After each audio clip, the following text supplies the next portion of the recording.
Welcome to Unveiled Tarot with Maria Leggett. That's me. We're going to go through the entire tarot deck from beginning to end, covering all the suits, the numbers, and all the things. I look forward to having you back each week. Thank you so much for showing up. Before we get started into today's amazing episode, I want to put this wonderful offer out for whomever is listening to my podcast.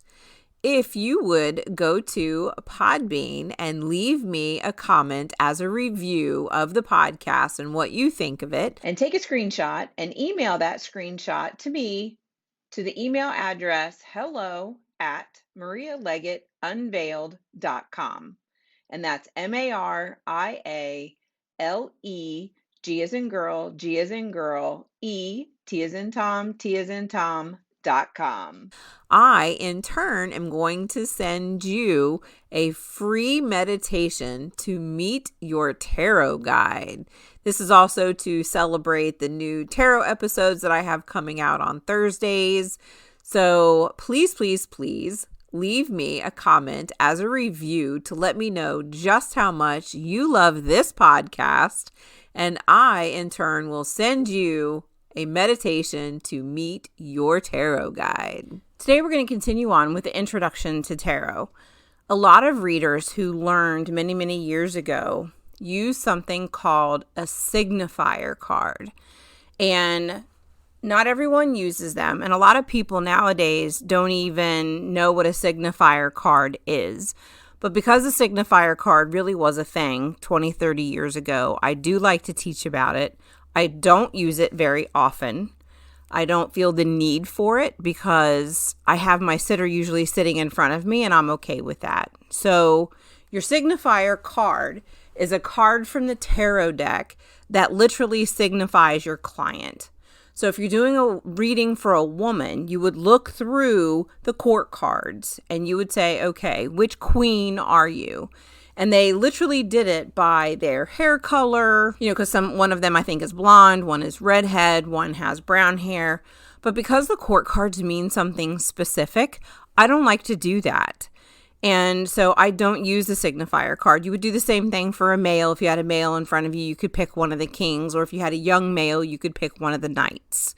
And again, I don't do that because there are such meanings, such built-in meanings behind these cards that I feel like pulling the card out of the deck where it should pop up in the reading is kind of fudging with the reading. But again, you have to understand that when you're using these, if you choose to use the signifier, then Spirit knows that. So Spirit's going to help you to read in the way that you're comfortable. So while I don't use a signifier card, that doesn't mean that you shouldn't use one.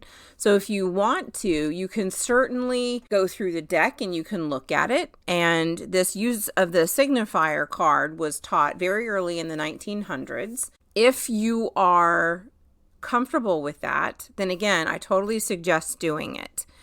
And you could also have like a separate deck, right? It doesn't even have to be that tarot deck. So if you really do like the idea of having a signifier card, then you can pull out a different deck and go, you know what, I'm going to use this as your energy and I'm going to sit it right here next to the layout. And so that signifier card was specifically used for the Celtic cross and any other layout that you were doing so that it said, okay, here is because when you're doing the Celtic cross, the very first card that goes down is the situation. And so when you put that card down, you're saying, here's my signifier. This is my sitter. This is what I want it to represent. Me personally, I prefer not to use the signifier in the Celtic cross because the card that I would use, the first card is the situation, is the card that actually represents the situation, not my sitter. Because I'm looking at my sitter, I have them right across from me. So I think it's a little redundant to have two, right? The person's energy is in front of me, plus the card is on the table. I'd rather have the tarot tell me, what is this reading going to be about? I already know it's going to be about my sitter because they're sitting in front of me. So my signifier card, I don't use as a signifier card. I prefer to have it so that the card that goes down first is the one that tells me the situation of what I am dealing with. So that is what a signifier card is. The other thing I want to talk about is a clarifier card. So there are going to be times when you are reading a layout, and you can have, it depends, right? You could have a 3-card layout, a 5-card. There's so many different types of layouts you can do. But sometimes, and you just feel it, and I don't know how to explain this other than you just know. You're looking at this card and you're not quite sure, especially when you're brand new to tarot and you're not really sure what the meaning is. You can use what is called a Clarifier Card. And a Clarifier Card is used when you have the layout done and all the cards are there, but something just doesn't make sense. So you can start pulling more cards from the deck and adding them specifically to that one card that you don't understand, because if it doesn't look right, it doesn't feel right, and you're like, okay, I don't understand what this really means in conjunction with the rest of the layout, you can use this Clarifier card to drop it down and say, okay, I need to get extra clarity. And, let's say you just got the Queen of Swords and you don't really know what that means because you're not real familiar with the court cards. So you lay down another card and you would get something else, right? You could get like the 9 of Pentacles, and that's a different woman. So that may help you because maybe you understood the 9 of Pentacles better, because Spirit knows what your knowledge base is and that you want to learn and that you want it to be better. You use these Clarifier cards to get that extra information, which I love. So I've had it to where sometimes I only need 1 card. I literally had it one time on a Celtic cross where the 10 cards, I understood everything but the outcome. The outcome was like this major Debbie Downer. And I'm like, I don't understand. This was such a great layout. And I wound up literally doing almost a whole nother reading because I got like 4 cards on that last one. So it helped to explain why it looked like a Debbie Downer card, because it really wasn't. It was just part of explaining the outcome. And so it's not, don't look at it like, oh, I need help. It's a bad thing to have this Clarifier card, because it absolutely is not. So many people use Clarifier cards. I love using them, especially if I'm not really sure on something. So that's a Clarifier card. So again, I just want to reiterate that you do not have to be a medium or a psychic to read tarot. The cards each have their own meanings, and when you learn the energy of each card, you just get the hang of reading the card. And my very first tarot teacher, when we were in class, she would say, just read the damn cards. And that made sense to me, right? Don't try to talk to your guides at first. Don't push yourself. If you don't have guides, don't worry about it. I mean, if you don't know of your guides, don't worry about it. You have guides. You just may not know who they are. Don't push yourself. So just study the cards the same way you would study the meaning of a word that you learned in school, right? So if you had this new word, like ostensibly, my son likes to mess with me with that word, then you could study it just like you did for spelling or like you did for English for a test. Just study the card and what it means and commit it to memory. Once you have it committed to memory, you're going to be able to do a fabulous reading. So I don't know why people think they have to be psychic or they have to be a medium. You absolutely do not. Just read the card. It's all right there in front of you. The explanations are there, and we're going to go over them in the podcast, week by week as we go. And you're going to get the hang of what it's like to read tarot just by understanding the meaning. Later on, when you're ready to advance more and read them intuitively, you can take my tarot class, and because I do teach intuitive tarot. And you can start to learn how to read it intuitively working with your guide. The next thing I want to talk about is cleansing your card. So before you use your cards, if you buy them brand new, and a lot of people are against buying used decks. I am absolutely not against using an old deck. You just have to clear the energy from it. The same way you have to clear energy from a brand new deck, because brand new decks go through so many processes to get to you. Because my background is in printing, I can tell you, I know what happens. And because I had just printed my own deck, I can tell you what happens. So you have the original creator who channels, creates, or just thinks up whatever they want their deck to be. You have their energy in the deck. So not only do you have their energy in the deck, you also have the internet, right? Because generally you're sending PDFs to a printer. So those PDFs are going to a printer. And in that process, you have a pre-press person. And if that pre-press person isn't spiritual, they're looking at these things going, what the fuck is this? That's really not the energy that you want in your card, right? So you have your pre-press person who's looking at it. Then you have your layout person checking to make sure. You have a customer service person who gets the proofs and makes sure that the proofs that they get from the pre-press department match your electronic file. Then, I mean, literally, it just goes on and on. So you have all these people, and if they're not spiritual, all their thoughts and feelings are getting picked up in these cards, right? Then it has to go through the whole printing process and the die cutting process, and then you have to have somebody who puts them in order. I mean, it's a whole thing.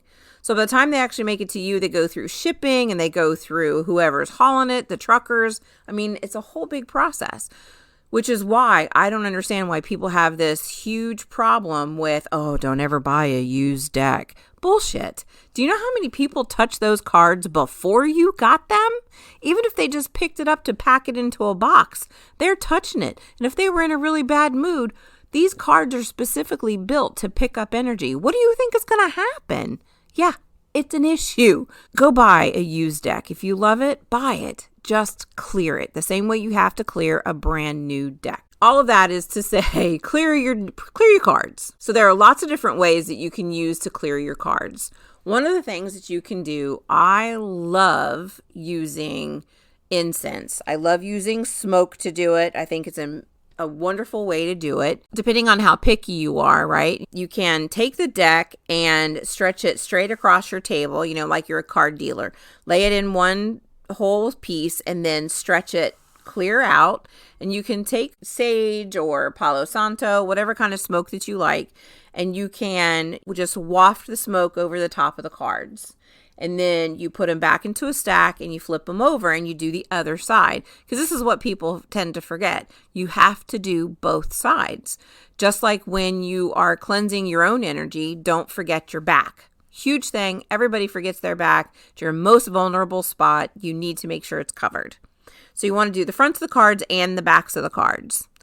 And so you want to clean both of those. The other way that you can do it, and I'm pretty sure this was my friend Peggy Casper who told me this, you can take your cards and put them in a colander. And you can have the incense in a bowl underneath, like if you have loose incense or just an incense cone, whatever. And you can have the incense down below, and you can hold the colander up above and just shake your cards around. They're going to get reversed and upright and whatever, but they're getting the smoke all over them. And you're just setting the intention as you're shaking them around that they're getting cleansed. And you can flip them over inside the colander. It's pretty cool. That way the smoke comes up and through and it's all clean. So another way that I got to clear the deck, I got from a Doreen Virtue brochure from one of the decks of hers that I owned. You hold the deck solid in front of you and you literally just knock on it 3 times and say, I declare this deck cleared of all energy not in my highest good. I literally had a deck in front of me to do that. I declare the energy in this deck is clear. And you can do it 3 times, 4 times, whatever. Her brochure, I think, had said 3 times. You can do it whatever you want. And then you just envision that energy dropping out of the cards as you do it. One of the other things that you can do, and this is one of the ones I love to do, you can shuffle them. A lot of people don't like this part. You shuffle them like cards, like a regular card deck. Split them in half and shuffle them like this. And as you're doing that, blow on them. And you just envision that energy blowing away from you. So as you're doing it, you just blow and set the intention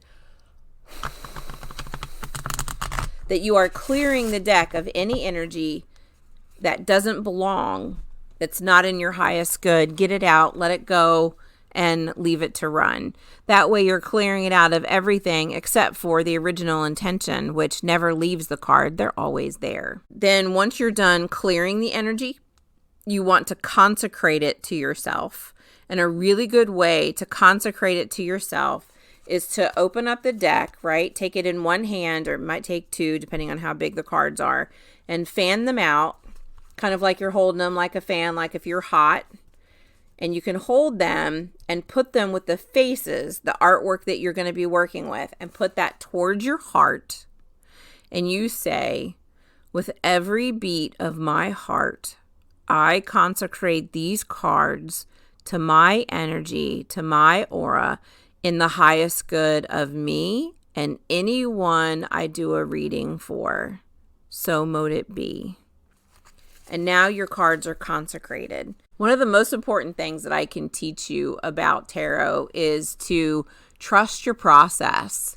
And that's one of the hardest things, right? Trusting the process. But you really do need to trust this process, because if you don't, it's not going to work. You're going to find your readings are off. You have to believe. Because the biggest part of tarot is, yes, they come with meanings. Yes, you're going to be able to do it. But if you don't get yourself in the right mind where you say, I believe that this is going to work. I know that this is in my highest good. I know there is nothing evil, torturous, or horrible that's going to happen to me because I am working with this.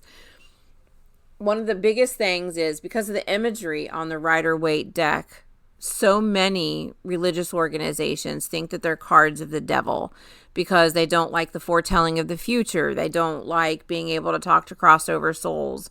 And to me, that is a very single lane highway is the only way I can think of it, right? It's a very narrow-minded view of something that is truly a tool of divination to help you talk to your guides to get personal information for yourself.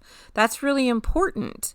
You know, it's one of the most basic things that you can do is to talk to God, talk to the universe. You don't have to go into a building with 4 walls and say, I'm here, and then have somebody else talk to God for you and relay the message. Because what if they didn't relay the message properly? It's so much easier to sit with these cards and tell your spirit guides, okay, look, here's the deal. I may not know you. I may not know your names, who you are, but I believe that you're there. I believe that you're here supporting me. I believe that you're here loving me and that you want the best for me. Please come through with messages in this deck to help me to get where I need to be. And one of the biggest things you can do is to pull a card every day. What do I need to know today? What do I need to know today? That's one of the reasons why on my Maria Leggett Unveiled page on Facebook, I try to really do a card pull every night live. I'm trying to do them live. The last week has been absolutely crazy, but I try to do them live just so that I can have a conversation, put it out there so that we know what's coming for tomorrow. So I do them in the evening for the next day. Some people do them in the morning for that day, so you can do that too. And, you know, with tarot, you've got 78 cards. And so if you've got 78 cards and you're getting the same card, you know, once or twice in a week, maybe 3 times in a week, Spirit's really trying to get a message across to you. And they really want you to know, hey, this is what I'm doing, that this is what I'm hoping for you. Please listen to me. You know, because I'm one of those really stubborn kind of students, and I don't always listen to my spirit guides. And then I wind up getting myself in trouble because I didn't listen. And I don't mean in trouble as in, you know, like getting stood in the corner, but it's I didn't learn the lesson. So because of it, the lesson's going to come and hit me over the head again. And it gets stronger each and every time. And then eventually I'm like, why didn't you just tell me? And Spirit's like, hey, do you remember 6 months ago when this happened? And then, hey, do you remember 3 months ago when this happened? And I just stand there going, oh, yeah. Mm-hmm. And they're like, yeah, see, we wouldn't have had to have done this if you had just listened then. Because I am that person. It takes me that long to get something. It takes me that long to figure it out. And once I get it, I'm good. But, you know, that's why when everybody says to me, you know, Shelly, you make this look easy. No, dude, you have no idea how much I go through to have this knowledge. Spirit has to knock me over the head with this stuff. I mean, my first tarot class that I took, I walked out crying hysterically. The teacher and I didn't get along. And I walked out and said, that's it. I'm never touching tarot again. Like legit, I was done. I was so done with tarot. And so if you had told me that day, you know, one day you're going to be teaching tarot, and then not long after that, you're going to be having a podcast talking about tarot and teaching it, I would have laughed. I legit would have like bet my house on it and went, I can bet you that's not going to happen. But of course, then there's Spirit giving you the lesson and teaching you, hey, guess what you're going to do, even though you said, no, I'm never going to do that. So that's a little bit about me right there. Stuff you probably didn't want to know, but there it is. The last little tidbit that I want to bring up for this podcast episode is if you are shuffling the card, which I highly suggest, because one of the things that I learned and I fully believe is that shuffling the cards raises the vibration of you. And that first teacher that I had, one of the things that she said and taught us in class is, I believe shuffling the cards raises the vibration of the planet. And I wholeheartedly believe that. And I don't know if you can hear it, but I'm literally shuffling cards as I say that, because sometimes you just need the energy to change. So even if I'm having a really bad day, I will shuffle my cards just to feel better, because the vibration coming off of them can really calm me and help me get through a rough day. And with that being said, the piece that I wanted to tell you, and that got added in, is that while you are shuffling the cards, if a card pops out, that is not an accident. Everything happens with these cards for a reason. So if you're shuffling them, pay attention to what you're thinking about. What are you thinking about while you're shuffling? Are you saying, hey, I'm having a bad day? Are you saying, hey, Spirit, help me, give me something? Or are you thinking about an argument from earlier in the day? Or are you thinking about this joyous event that just happened to you? Those things are really important, because when that card pops out, you want to know, what was I thinking at that point? When that card pops out, look at it. That is a message directly from Spirit saying to you, I'm acknowledging what's going on in your head right now. I am here, and I want you to know that I am fully supporting you in whatever it is that you're going through. That's why these cards are more than just cards. They're not just ink on paper. There is meaning behind them. There's intention behind them. There's spirit behind them. Truly, truly a tool of divination. Thank you for allowing me to be of service to you today. You can find me on Instagram, Maria Leggett Unveiled. You can also find me on Facebook at the same name, Maria Leggett Unveiled, and my website, marialeggettunveiled.com. If you'd like to book an appointment with me, you can do so at the web, and you can find my amazing new oracle card on Etsy.com at Maria Leggett Unveiled. Thank you so much.